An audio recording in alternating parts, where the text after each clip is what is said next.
All right, good morning, good afternoon, good night. It depends your time and your location. You are joining us today at Eastern News 24. I send the bike and konya chili as yellow. I snare the Nibo Nama. Anybody educated the chada walk try to ya direle. Ise, Ise. The consider nine in Bakunya of the Prime Minister of Israel. If I say Sika Uteroni Yabi, Bakanon get Gentun Nafuko Siada. Nobody Israel. Ọ na-afụ gara aga ndị Iranụ gbalụ ọtụtụ mizari dị iche iche n'Israel mana Chukwuoke Abiama bụ onye ndufa na-echekwaba ha n'ihe niile. Unu ya ga-enye ntị n'ihe Prime Minister ndị Israel kwuru gbasịta maka ya bifu maka asịkwa ometụ inu ometụ imi ometụ ọnụ maka na imi na ọnụ makwu na nghọta maka indirectly Israel na Biafra mbụ ofu ụmụnne ka ịbụ indirectly take it or leave it argue it anywhere each other they are brothers the same thing anyị na-eme ka ha na-eme and we stand with them so mma atiere unu ya bife kunu ge ya bife unu ga-esi unu drop ọra ifu nche. All right, over to you. Evil regime. Responsible governments should not only support Israel in rolling back Iran's aggression, they should join Israel. They should join Israel in stopping Iran's nuclear weapons program. In this body, in the Security Council, we're going to have a deliberation in a few months. And I call on the Security Council to snap back UN Security Council sanctions against Iran, because we must all do everything in our power to ensure that Iran never gets nuclear weapons.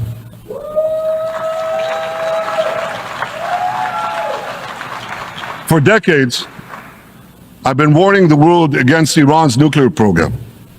Our actions delayed this program by perhaps a decade, but we haven't stopped it. We've delayed it, but we haven't stopped it. Iran now seeks to weaponize its nuclear program for the sake of the peace and security of all your countries. For the sake of the peace and security of the entire world, we must not let that happen. And I assure you, Israel will do everything in its power to make sure it doesn't happen.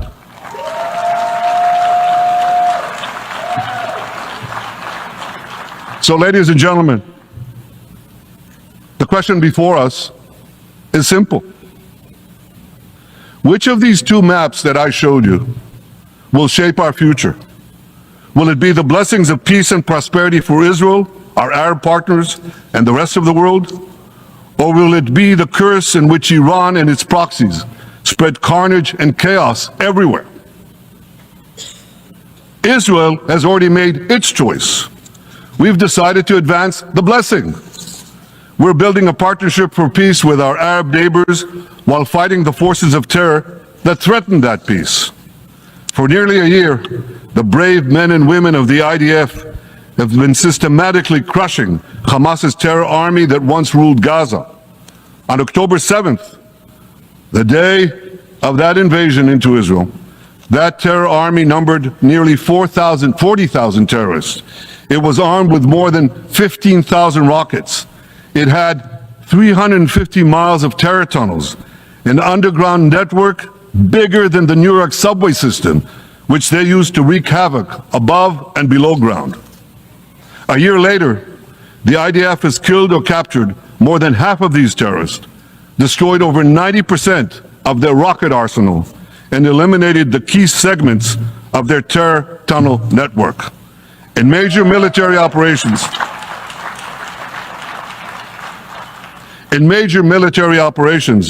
we destroyed nearly all of Hamas's terror battalions, 23 out of 24 battalions. Now, to complete our victory, we are focused on mopping up Hamas's remaining fighting capabilities. We are taking out senior terrorist commanders and destroying remaining terrorist infrastructure. But all the while, and I'll say this one more time, we remain focused on our sacred mission, bringing our hostages home. And we will not stop until that mission is complete.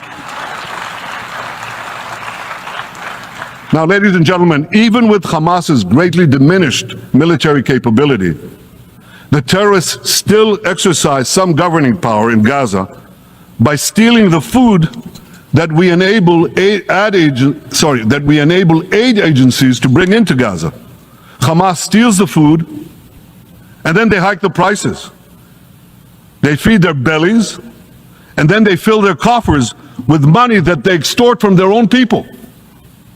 They sell the stolen food at exorbitant prices, and that's how they stay in power. Well, this too has to end, and we're working to bring it to an end.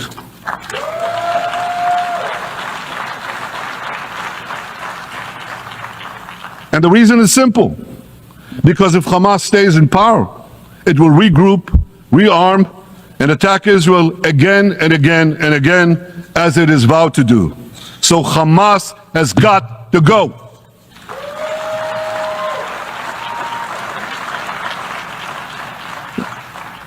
Just imagine, for those who say, well, Hamas has to stay, it has to be part of a post-war Gaza, imagine in a post-war situation in World War II, imagine allowing the defeated Nazis in 1945 to rebuild Germany. It's inconceivable, it's ridiculous. It didn't happen then, it's not going to happen now.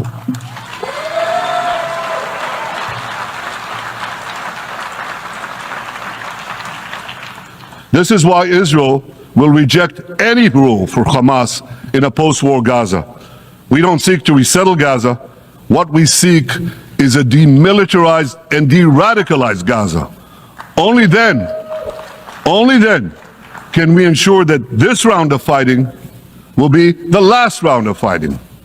We are ready to work with regional and other partners to support a local civilian administration in Gaza committed to peaceful coexistence. As for the hostages, I have a message for the Hamas captors. Let them go. Let them go. All of them. Those alive today must be returned alive, and the remains of those whom you brutally killed must be returned to their families.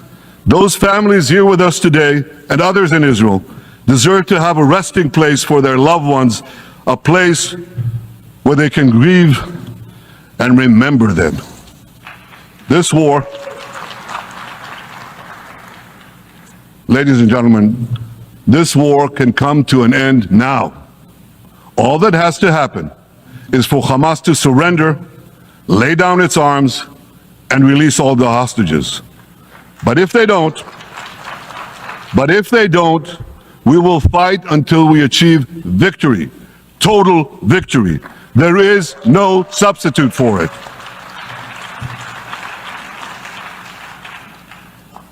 Israel must also defeat Hezbollah in Lebanon. Hezbollah is the quintessential terror organization in the world today. It has tentacles that span in all continents. It has murdered more Americans and more Frenchmen than any group except bin Laden. It's murdered the citizens of many countries represented in this room. And it has attacked Israel viciously over the last 20 years. In the last year, completely unprovoked. A day after the Hamas massacre, on October 7th, Hezbollah began attacks against Israel, which forced more than 60,000 Israelis on our northern border to leave their homes, becoming refugees in their own land. Hezbollah turned vibrant towns in the north of Israel into ghost towns. So I want you to think about this in equivalent American terms. Just imagine if terrorists turned El Paso and San Diego into ghost towns. Then ask yourself, how long would the American government tolerate that? A day? A week? A month? I doubt they tolerate it even for a single day. Yet Israel has been tolerating this intolerable situation for nearly a year. Well, I've come here today to say, enough is enough.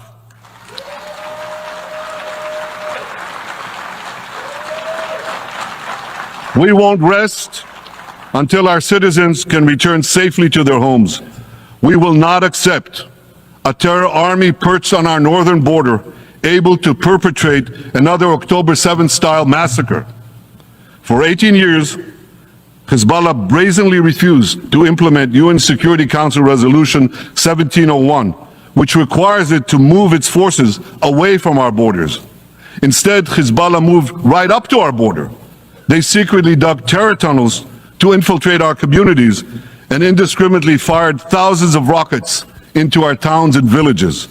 They fire these rockets and missiles not from military sites, not from that. They do that too. But they fire those rockets and missiles after they place them in schools, in hospitals, in apartment buildings, and in the private homes of the citizens of Lebanon. They endanger their own people. They put a missile in every kitchen, a rocket in every garage. I said to the people of Lebanon this week, get out of the death trap that Hezbollah has put you in. Don't let Nasrallah drag Lebanon into the abyss. We're not at war with you. We're at war with Hezbollah, which has hijacked your country and threatens to destroy ours. As long as Hezbollah chooses the path of war, Israel has no choice, and Israel has every right to remove this threat and return our citizens to their homes safely. And that's exactly what we're doing.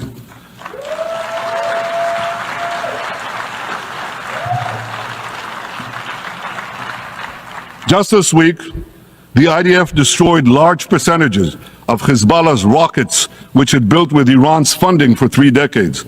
We took out senior military commanders who not only shed Israeli blood, but American and French blood as well. And then we took out their replacements, and then the replacements of their replacements. And we'll continue degrading Hezbollah until all our objectives are met.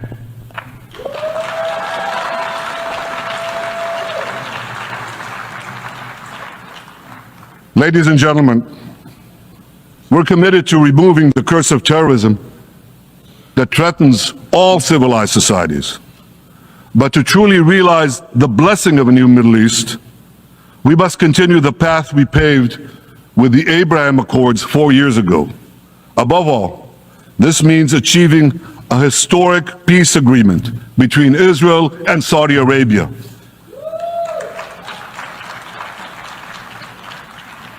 And having seen the blessings that we've already brought with the Abraham Accords, the millions of Israelis who've already flown back and forth across the Arabian Peninsula, over the skies of Saudi Arabia, to the Gulf countries, the trade, the tourism, the joint ventures, the peace.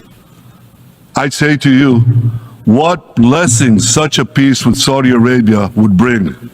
It would be a boon to the security and economy of our two countries. It would boost trade and tourism across the region. It would help transform the Middle East into a global juggernaut. Our two countries could cooperate on energy, water, agriculture, artificial intelligence, and many, many other fields. Such a peace, I'm sure, would be a true pivot of history. It would usher in a historic reconciliation between the Arab world and Israel, between Islam and Judaism, between Mecca and Jerusalem. While Israel is committed to achieving such a peace, Iran and its terror proxies are committed to scuttling it. That's why one of the best ways to foil Iran's nefarious designs is to achieve the peace. Such a peace would be the foundation for an even broader Abrahamic alliance. And that alliance would include the United States, Israel's current Arab peace partners, Saudi Arabia, and others who choose the blessing of peace. It would advance security and prosperity across the Middle East and bring enormous benefits to the rest of the world. With American support and leadership, I believe this vision can materialize, and much sooner than people think. And as the Prime Minister of Israel, I will do everything in my power to make it happen. This is an opportunity that we and the world should not let go by.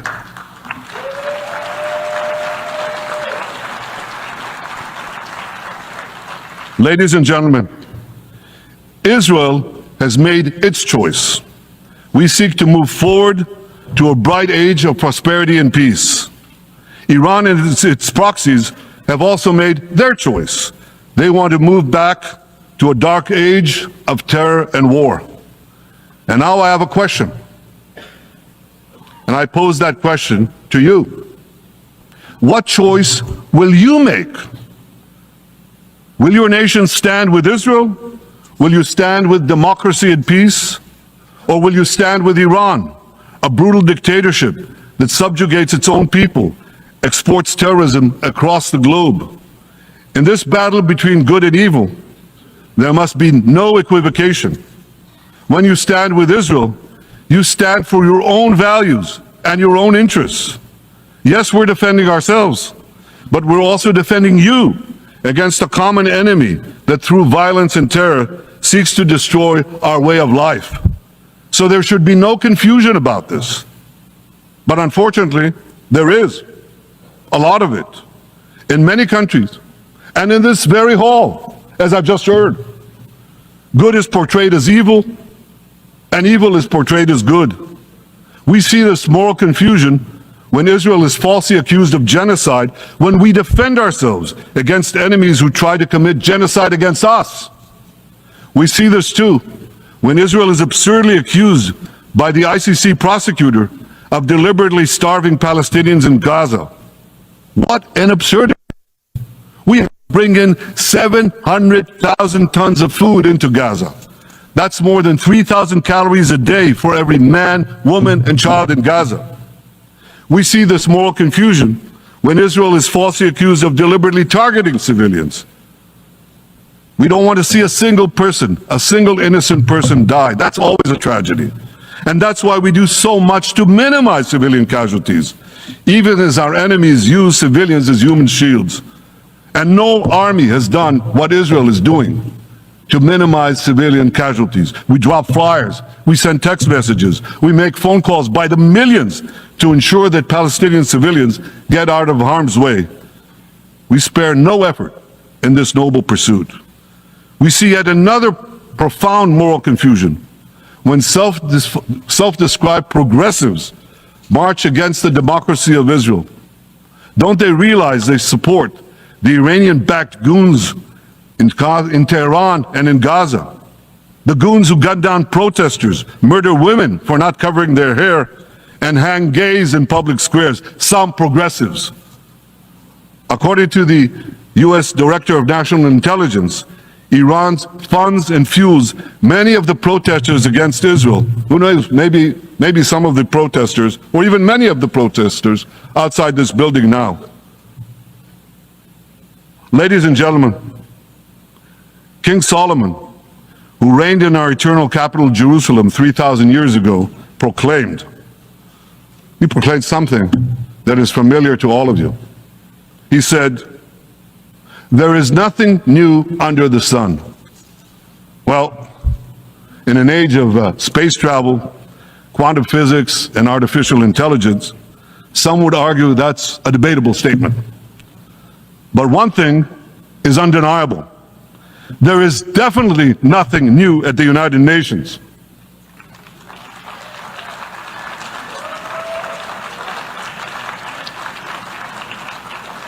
Take it from me. I first spoke from this podium as Israel's ambassador to the UN in 1984. That's exactly 40 years ago. And in my maiden speech here, I think it's the same podium, by the way. In my maiden speech here, I spoke against a proposal to expel Israel from this body.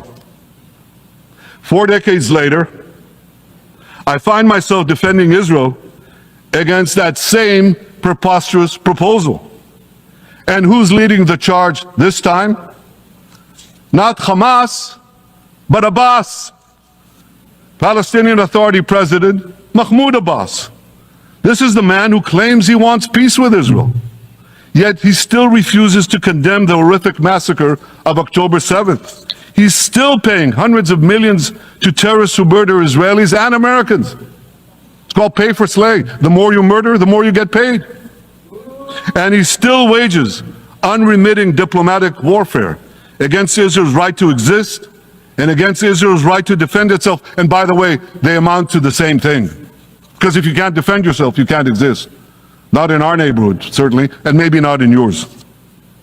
Standing in this podium 40 years ago, I told the sponsors of that outrageous resolution to expel Israel, gentlemen, check your fanaticism at the door.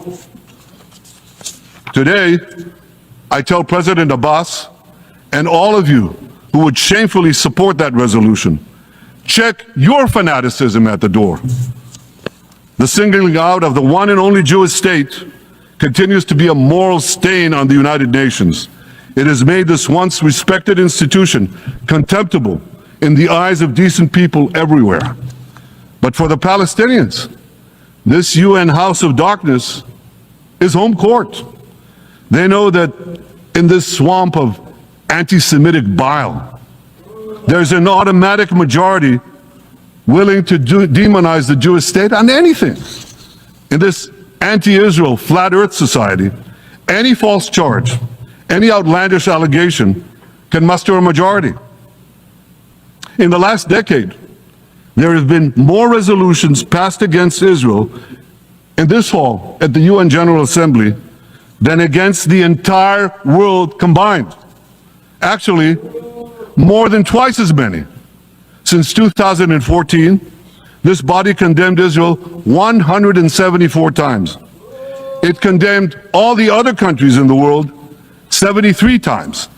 That's more than 100 extra condemnations for the Jewish state.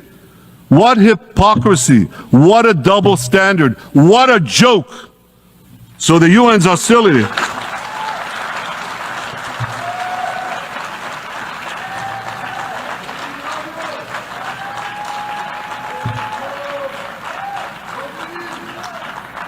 So all the speeches you heard today, all the hostility directed at Israel this year, it's not about Gaza. It's about Israel. It's always been about Israel's very existence. And I say to you, until the Jewish state is treated like other nations, until this anti-Semitic swamp is drained, the UN will be viewed by fair-minded people everywhere as nothing more than a contemptuous farce. Now, given the anti-Semitism at the UN, it should surprise no one that the prosecutor at the ICC, one of the UN's affiliated organs, is considering issuing arrest warrants against me and Israel's defense minister, the democratically elected leaders of the democratic state of Israel. The ICC prosecutors rushed to judgment. His refusal to treat Israel with its independent courts the way other democracies are treated is hard to explain by anything other than pure anti-Semitism. Ladies and gentlemen, the real war criminals are not in Israel. They're in Iran. They're in Gaza, in Syria, in Lebanon, in Yemen. Those of you who stand with these war criminals, those of you who stand with evil against good, with a curse against the blessing, those of you who do so should be ashamed of yourselves.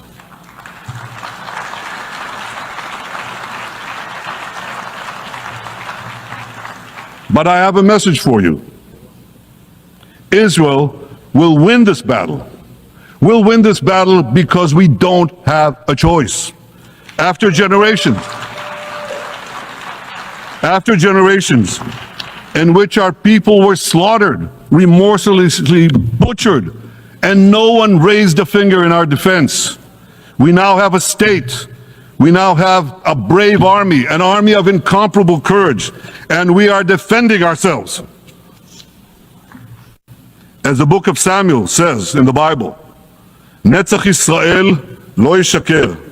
The eternity of Israel will not falter.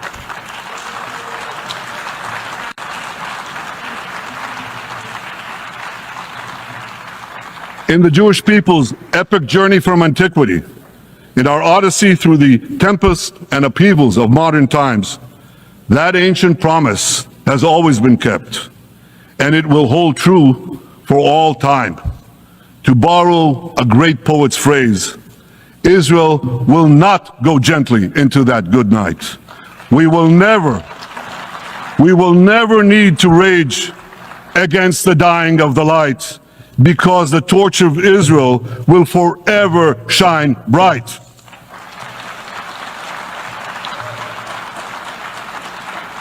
To the people of Israel and to the soldiers of Israel, I say, be strong and of good courage.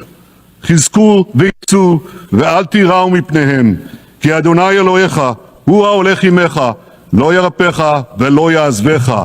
עם ישראל חי, the people of Israel live, now, tomorrow, forever. Thank you. So what do you think about this video? What do you think? Drop your comment on the comment section, and once again, don't forget to subscribe to this channel. Subscribe is very important, and turn on your notification button so you get notified anytime I upload a video. All right, so thank you. God bless you. And by what I know, if you the kiku bastama kiabi fenine, the Prime Minister of Israel, Rotakasiakanis, Nidwako, bastama kiabo iene menu, and the Yabun Subunada between Israel and the Yabunda Hanane Mekoye, Bundi Gaza, and rebellion. What do you have to say? All right, drop your own comment on the comment section below. Don't forget that this is Eastern News 24. Kemesian on the bye.